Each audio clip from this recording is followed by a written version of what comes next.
GKFX Prime presents the Market Analysis Webinar. Hello everybody, welcome to another edition of this weekly webinar.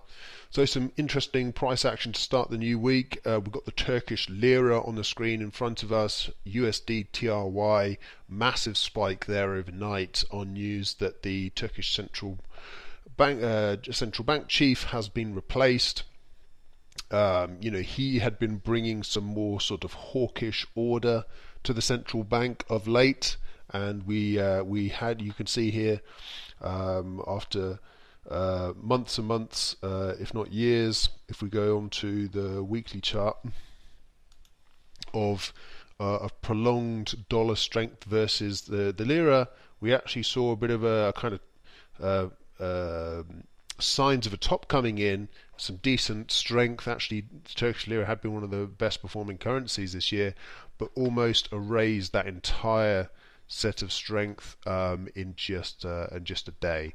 And maybe some signs that markets already kind of saw this coming, and so potentially more dollar strength versus the lira to come, depending on what happens and how long this new governor is installed for, and what his actual policies are. But yep, there would actually in the end the uptrend seems to have been generally kind of maintained.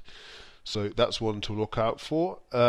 Otherwise, in currency markets, it's been a story of dollar strength. There's somewhat modest dollar strength given the jump in the bond yields, especially after such a dovish Fed. So I think that's what the dollar is grappling with. Bond markets are showing higher yields, but the Fed is very dovish. So normally a dovish Fed is a weak dollar situation, but obviously the other central banks are weak too. So we'll dig into some of the technical charts on that one. We'll have a look at gold and oil, of course, as well. And did get a request to have a look at the DAX index. So just replaced silver, but obviously if you do want us to continue covering silver, yes, send us a comment on that, and happy to do so. Right, let's jump into the euro. This is our daily chart for the euro. And you can see that basically we came down just towards the 200-day moving average. If I zoom us out a little bit, you can see we banged into the 200-day moving average just about, had a bit of a relief rally, but basically have been capped at the 120 round number, or just underneath, and we're consolidating basically between the 200-day moving average and the 120 big round number. So euro trying to pick its direction. Obviously, if we did get a more sustained move below the 200-day moving average, that can be an important gauge of what the long-term trend is. Obviously, last time we popped above it, that ushered in a long period of euro strength. So a drop below it, not necessarily such a long downtrend, but it certainly increases the chances that happens. In the short term, we just have this trading range to deal with. We have the recent highs here. If we get another rally up towards those highs, that would be an opportunity to go short within the range. But a break of those highs and a break through 120 could mean that actually this corrective phase is over and we're getting a rally back up to 21.22. So it's one of those turning points for the moment. We're in a correction. It's potentially a good dip to buy into if this long-term uptrend is continuing, but of course it might not continue. We might get a drop through the 200-day moving average, and I think if we do get down below the 200 moving average towards 118, it's probably not going to take too long to get down to 116 and test those prior lows. Right, moving on to the British pound, similar situation. We've got a very strong resistance coming in again at a big round number at the 140 mark. So yeah, it really is a story of the dollar trying to find its way, and these other major currencies trying to end the correction they've been in. So far, not quite achieving it. I'm looking out for.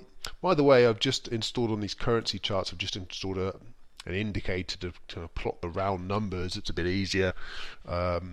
This particular indicator, I've got a few of them. This one seems to work okay for the currencies. OGT round numbers version 1.0, just for your interest. Doesn't work so well on the indices and gold, where the pip values are different. So if anyone knows a good round numbers indicator for those other markets, feel free to drop a comment in the video. That'd be useful. But what you can see I've highlighted here is basically shaded the area which was this kind of consolidation zone thereabouts.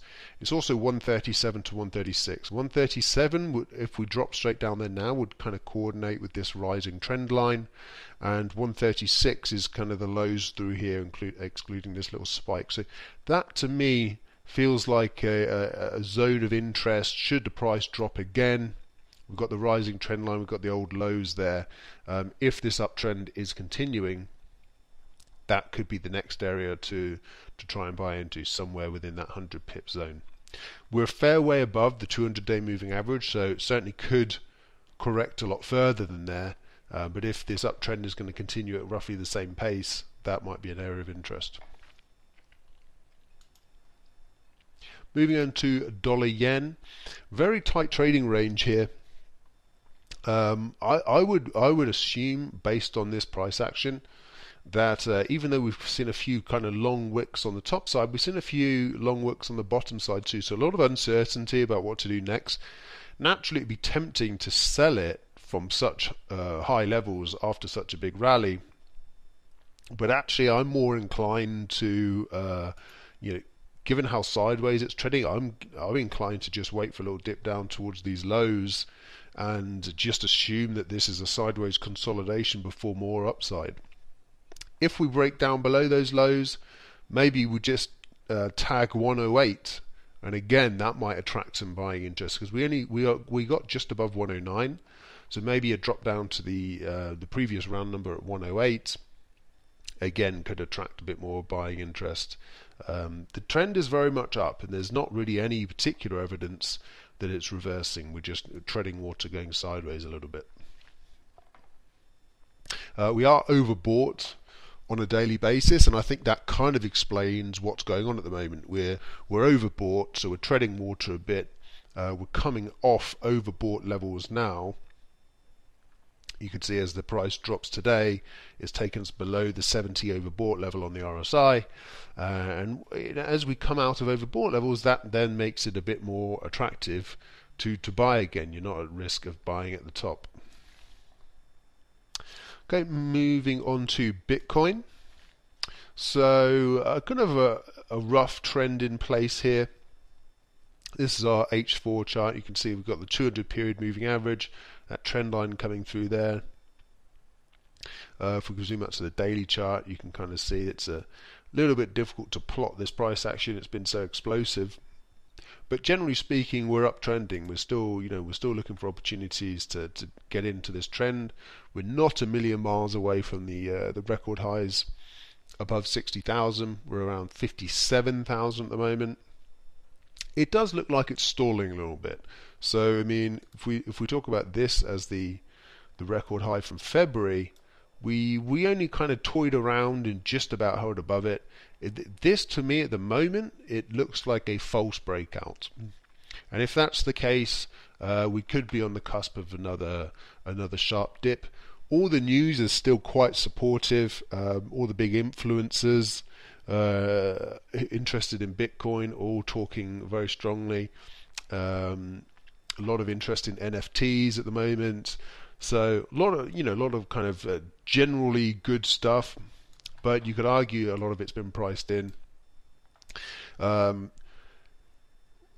Probably you want to stay bullish on Bitcoin while we're above this rising trend line. You can draw it in different ways. I kind of cut off this low down here, but you could draw a slightly more conservative one here, but that only connects to two lows, but you could draw it through there.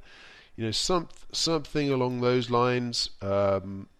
If we have a false breakthrough here and then we start dropping below these trend lines, that would be some confirmation that maybe this uptrend has run out of steam. And then you'd be looking back down at these major levels down here as a first kind of resting point.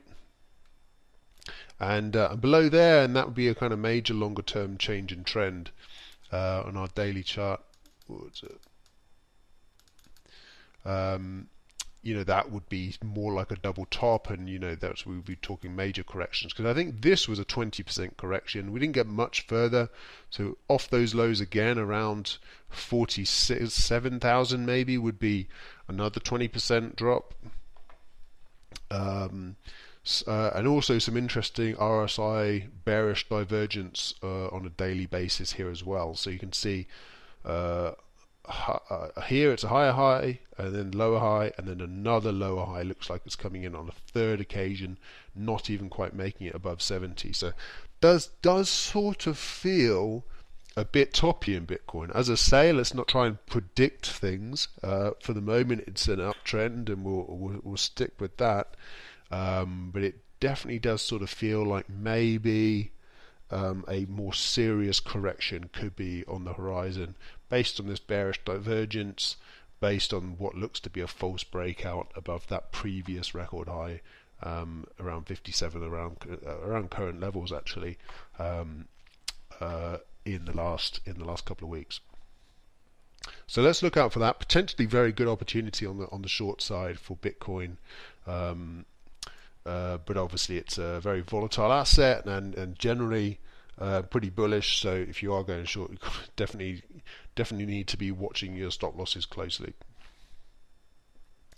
Right, moving on to the DAX index, which we had a bit of interest in. So despite all the kind of turmoil last week, talk about rising bond yields, the Fed meeting, etc., the DAX still doing very well. I mean, just under its record highs. In fact, it made a record high last week and then just dipped slightly for the last couple of days. So basically right at record highs in the DAX, and it does feel like we're en route to tag that 15,000 mark for the first time. Comes in just around there. The only thing that I think is kind of happening, could start to happen in the DAX, but it's a bit more obvious in the S&P. I'll show you in just a minute. Basically, people are looking at these round numbers and starting to take profits or starting to place short orders ahead of these big numbers. So 15,000 in the DAX after a decent couple of weeks, maybe taking some profits, getting a little less bullish ahead of that big round number, and then so potentially a drop back down to these previous highs, or I think even if we do get another kind of much more serious risk-off tone in markets, then I'll be interested in this area through here, because we've got the old record high and we've got this rising trend line potentially adding a confluence of potential support right above what are we talking about, 13,800 roughly. Right, okay. Let's last but not least, let's have a look at the S&P 500. So this is what I was talking about, the big 4,000 level, and that's when we've started having the last couple of days of more serious selling going on. And on a shorter term basis, you can see we had a bit of a rising, we had a sharper trend, and the trend sort of started to slow down, and then we broke down through it. So that's kind of classic loss of momentum, which you can see the same thing happening in the RSI. Steep, flatten, and then rolls over. Now we found some support at the 200 period moving average on the 4-hour chart, but and so that could be a reason that we get a bit of a lift off the current levels. And the reason I put 3950 on there, I thought that could be an interesting round number that some people might be targeting, and sort of would correspond with if we got a rally back and a test of the underside of this broken rising trend line and 3950, that could be the next place that selling comes in. Since we got very close to 4,000, selling came in, maybe a bit of a rebound off the lows, and then selling comes in at a lower price, and that could be where we see a more serious correction in the market because of selling before the 4,000 level. So that's a potential thesis. We don't know if it will actually come together, but it does seem at the moment, a bit like in Bitcoin, we've had a bit of a false breakout here. It happened before the big 4,000 round number. We had a bit of confirmation in terms of a trend line break in the short term. So let's just watch 39 and 50. Maybe we don't even get back there. We could just plummet straight down. But I think, given that it's a bull market, it's a rising uptrend. People are probably going to try and buy this dip from last week, and let's see if they can carry it up to 39.50. Maybe let's see what the sellers come up with. Also, some bearish divergence to note on the S&P 500 as well. Okay, that's it. Thank you very much for watching this week. Hope that was useful. And if there are some other markets you'd like us to cover, please drop a comment. If you liked the video, please click the like button and make sure to subscribe to the channel so you don't miss next week's video. Thanks everyone. Good luck trading this week.